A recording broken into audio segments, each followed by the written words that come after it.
Locks.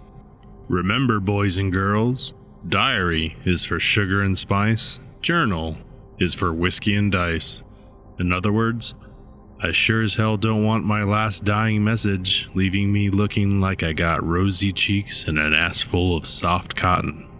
I want these company motherfuckers to know I died flying high in a blaze of glory, flipping both birds at their spineless corporate faces. Kenny, if my mind wasn't already occupied by our impending doom, I'd love nothing more than to analyze your shielded masculinity, Locks. But the term you're looking for is log. We're leaving a log in the event we die. Locks. You might be right there, Mr. Freud. Quick, what's the emoticon to hide my dark and repressed insecurities? Oh yeah, Glyn. Guys, seriously, we need to focus and finish this. We don't have the time. Jada, can you upload what we have so far? Jada stared at the messages on the flickering monitor through the greasy strands of her hair. She had just spent the last hour crawling through globs of grease and soot in the maintenance sewers. Just a few days ago, finding a tiny smudge on her blouse would spin her into a raging tantrum. Today, she found herself in a dark tank top mucked with greasy slime and sitting at the console in cargo shorts caked in hardened, old dust and mud. She was tired, and she was filthy. She had a hard time keeping her eyes open and her head from nodding down into the bright digital keyboard. Being in this dark and damp service command room wasn't making things better. She huddled over her glowing display as if it offered some ethereal warmth. She tried to stay focused on the mission.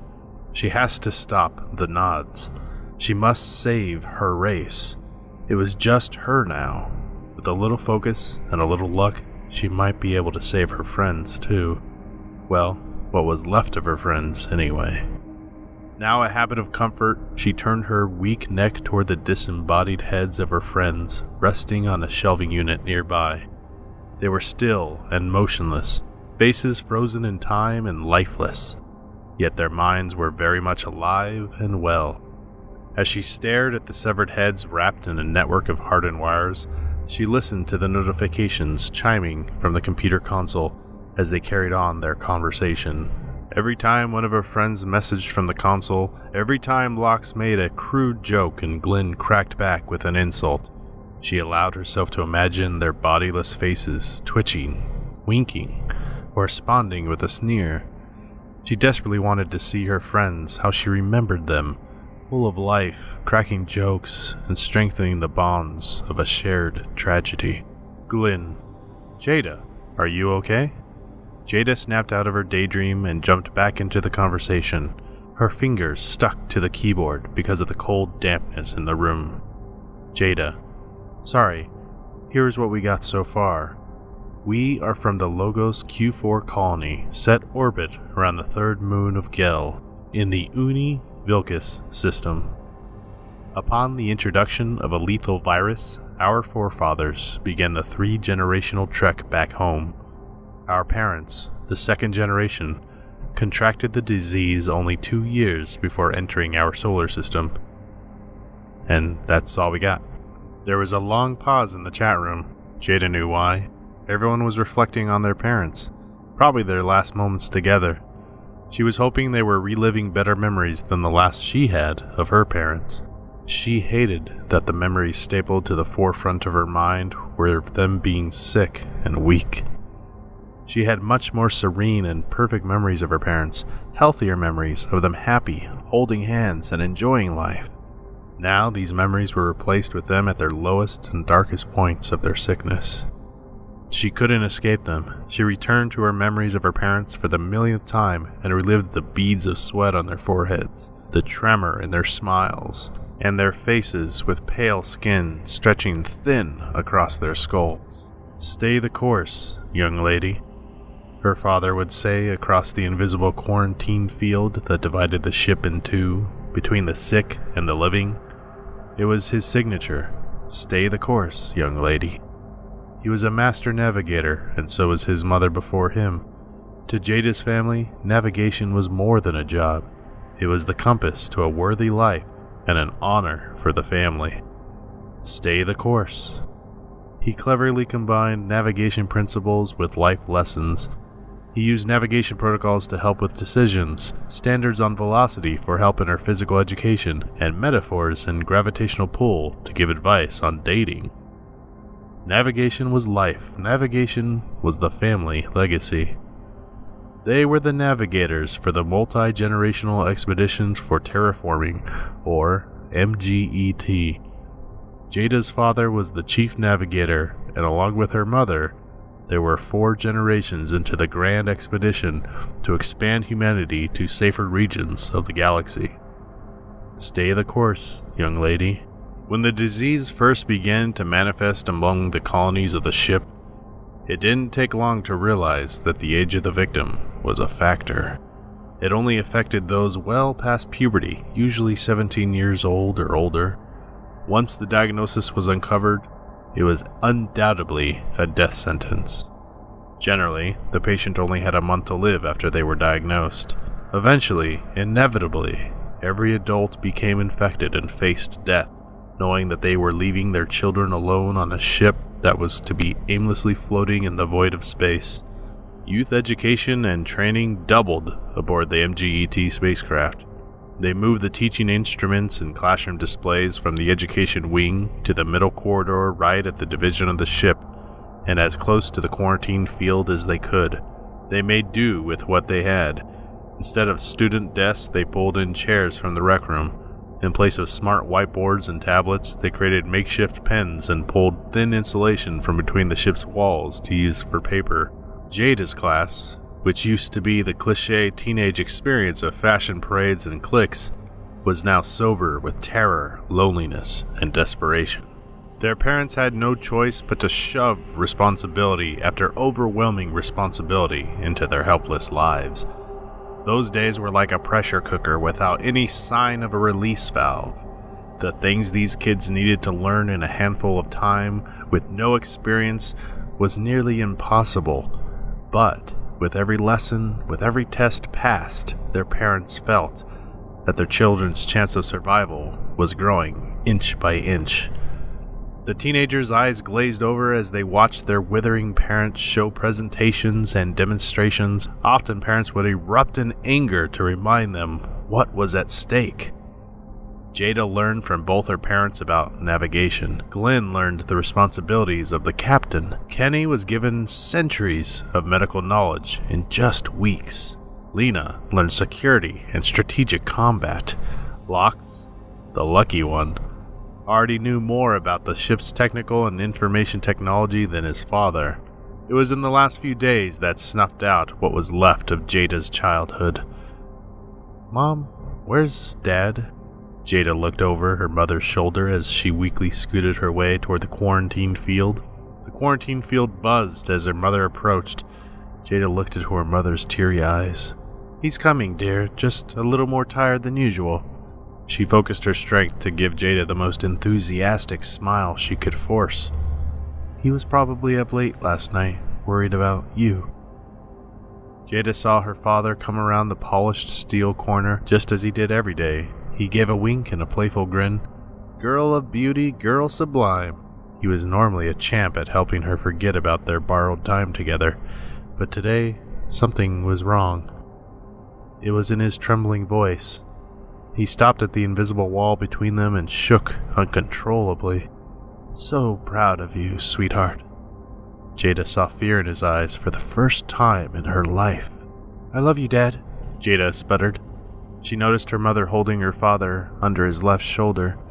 The visual of her once strong and stoic father not standing on his own firm frame was surreal. She wanted to smash through the quarantine field to feel his warmth one last time. The illusion of being so close with nothing visible between them created a bitter itch in her heart. Then Jada's father said it one last time. "Stay the course, young lady." The next day, her father wasn't there to meet her. Jada's mother mumbled an excuse for him being too tired, but Jada knew what that meant. It was only 2 days later that her own mother didn't come around the corner. That day, she was no longer the bratty teenager. She's never shaken the pit of loneliness in her gut, and she guessed the others felt the same. After the last of the adults stopped coming around that corner, the teenagers and preteens were zombies, moving from one arbitrary task to another. It was easy to forget the dreadful future, but when a big decision needed to be made, it reminded everyone of one terrifying fact. They were all still just kids. Glynn. Okay, let's just move on. Let's just go straight to when the nods came. Lena, do you want to chime in at some point? Lena. No. Jada glanced at Lena's head, resting on the metal shelf with wires protruding where her thin blonde hair used to exist. Jada thought the electronics now fused to the top of her head completely clashed with Lena's pretty pink and girly style. She was the sweet little girl everyone loved, the girl who hummed a tune and smiled at everyone in the ship's corridors. Now, after everything, she was aloof and solemn. Glynn. Fine. How about just add this? En route back to Earth, we happened upon the Moverilian species, and after short contact with them, they opened fire upon us and we attempted to escape. Lox. Opened fire upon us? Come on, Glynn. You can dress it up a little more than that. Thought you were the poet. Glynn. Fine. They completely obliterated our ship, and now we're a pile of twisted metal floating in space. Happy?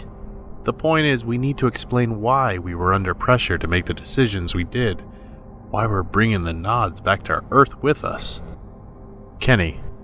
Glynn, don't sweat it. We had no idea everyone was gone. A metallic clang suddenly reverberated in the command room and broke Jada's attention away from the glowing monitor. A slow releasing electronic whir sounded off a few rooms away. Jada was used to the noises, having been under the Earth City for weeks now, but being this close to starting the mission was putting every one of her senses to full alert. Normally, she felt more comfortable down in the network of hidden maintenance shafts, but being on the city's surface offered too many dangerous unknowns. All she's ever known had been the comforting confinement of the starship she grew up on, the hum of her family's living quarters, or the small enclosed cafeteria. Even against the straight edges and symmetry of the ship's design, here on Earth everything was different. There was too much space, too much vegetation, and unsymmetrical dirt floors. She looked around the dark and gritty room of this small command room from the sewer systems of the city. The metallic walls reflected the light from her scratched and beat-up mobile display she had been dragging around since they arrived on Earth. Mechanical arms and belts lined the opposite walls with small, foggy glass pods evenly spaced apart for bot service, maintenance, and repair.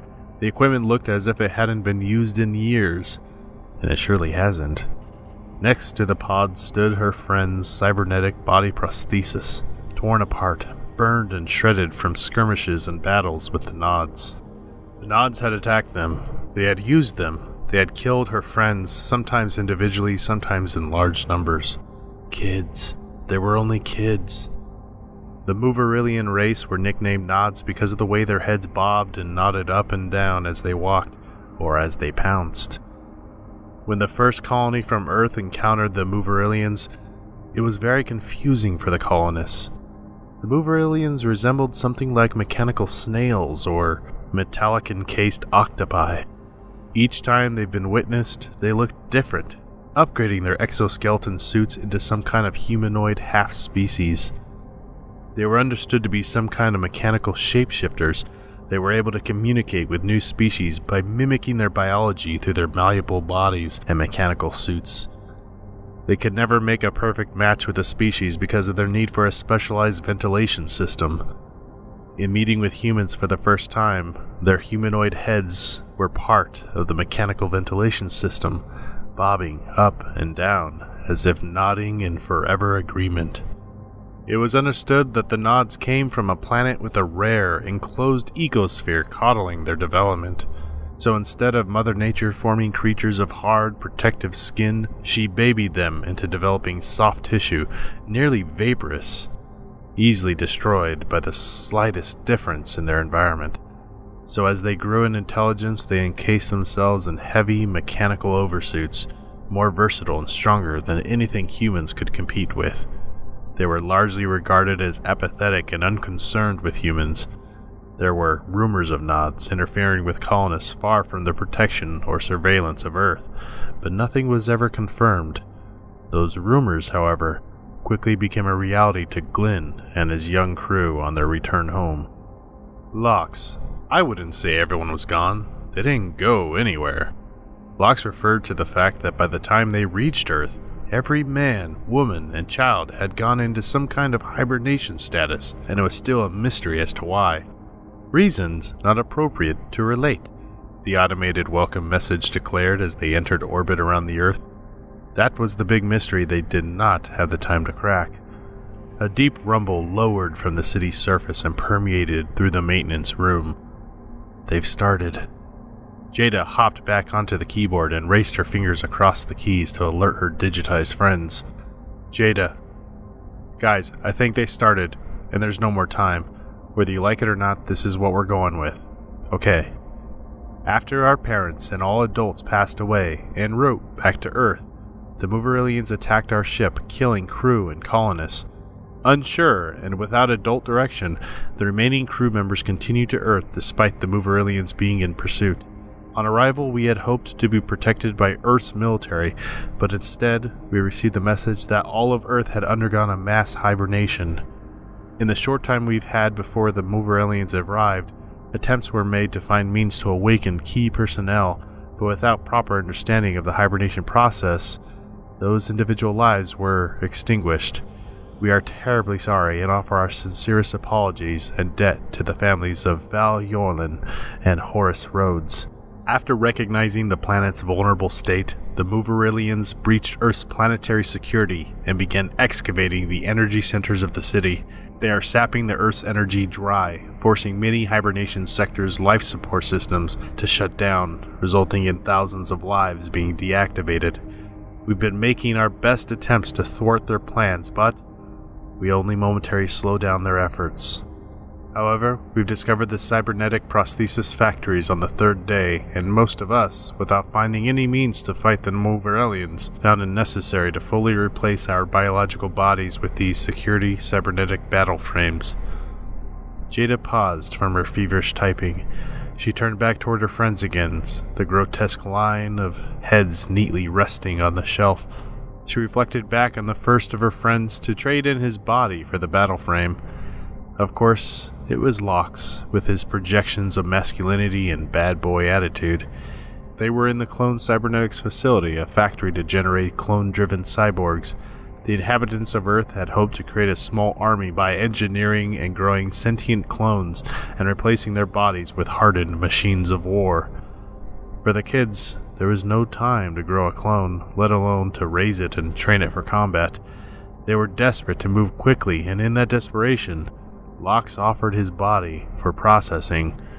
In hindsight, Jada thought it was insane to trust such a procedure to work, but Lox stepped into the machine and with a wink to his friends, he was anesthetized, decapitated, and converged with the battle frame.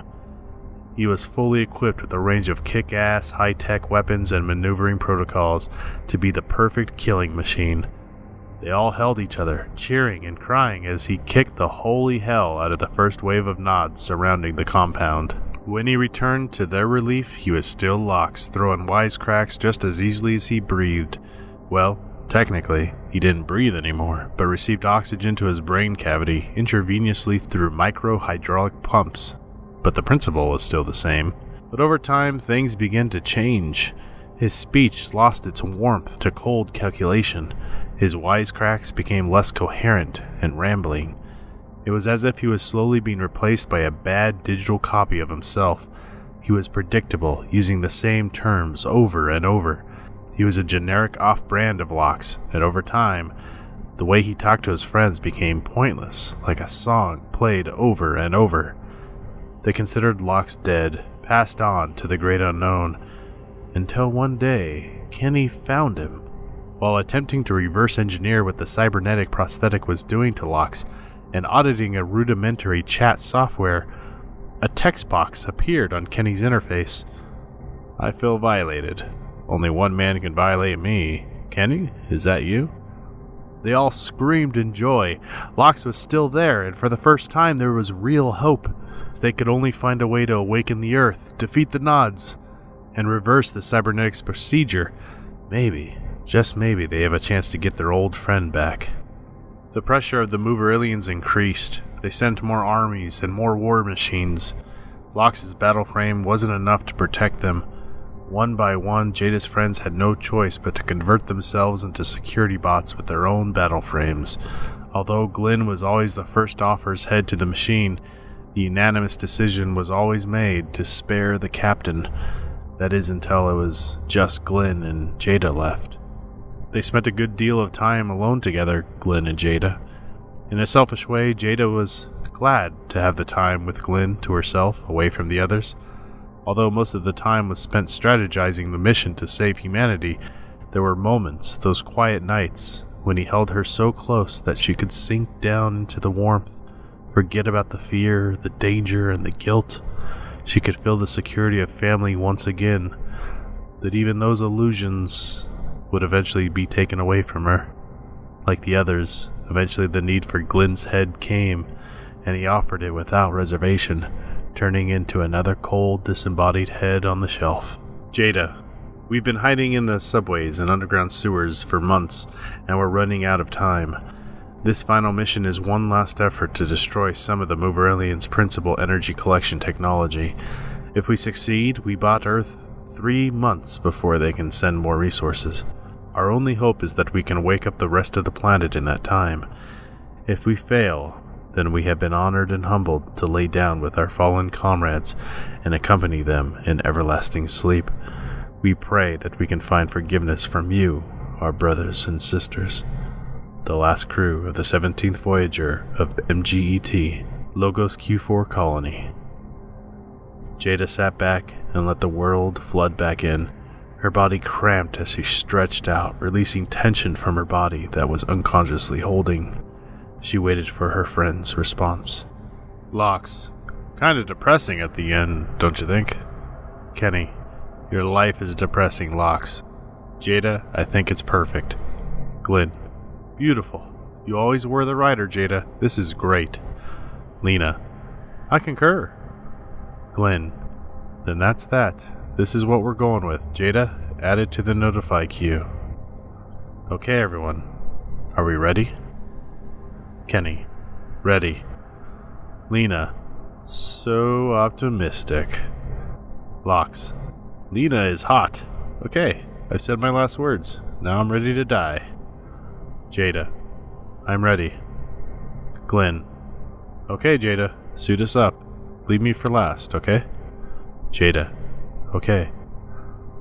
Jada spun in her chair and looked down into the neck of each battle frame, clearing any dust or residue from the neural sensors.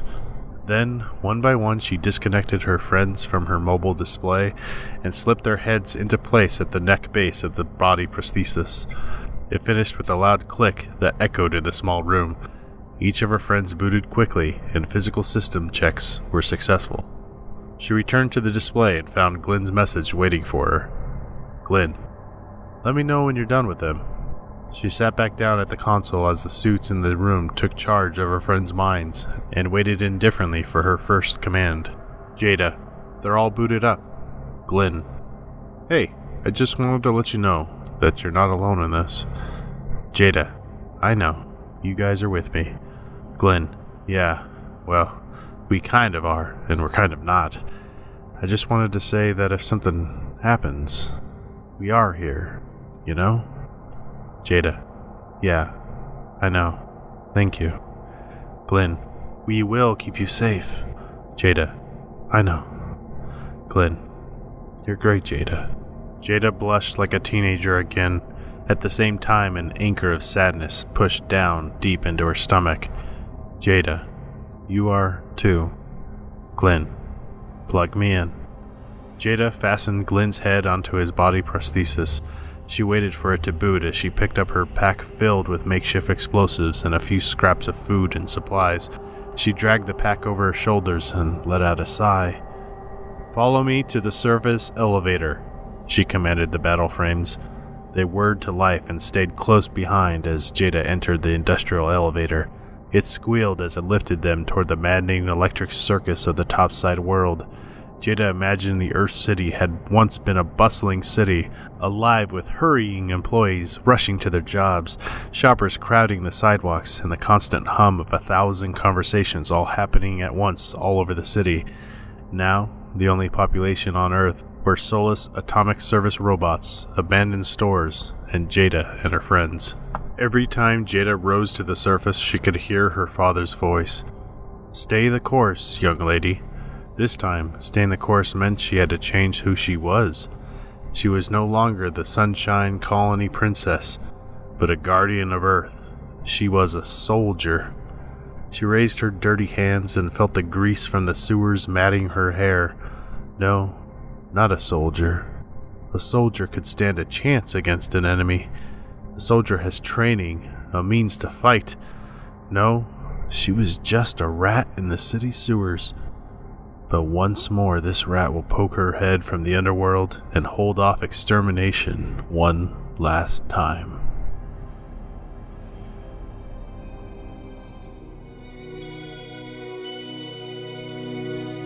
Hey guys, thanks for listening. I hope you like this short story. It's the first of a series I'm working on, and you can read it yourself at my website at theoryinc.com.